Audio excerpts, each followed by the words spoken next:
ഇതോ apple. Next page.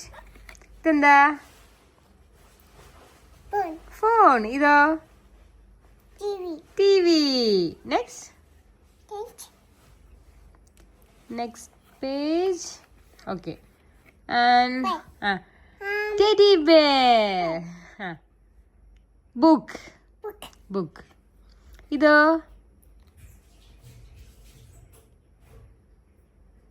flower. Rose flower. Ido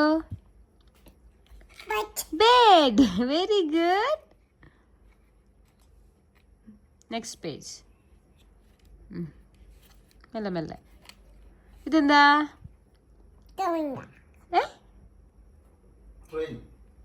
നമ്മൾ ട്രെയിനിൽ പോവില്ലേ പാപ്പ? മെട്രോയിൽ പോവില്ലേ? ട്രെയിനാ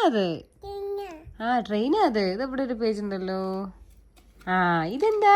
സോറി, ഇതെന്താ? സൈക്കിൾ. ഇതോ ചോക്ലേറ്റ്. അത് പിന്നെ നമുക്ക് പറഞ്ഞേണ്ട ആവശ്യമില്ല അല്ലേ?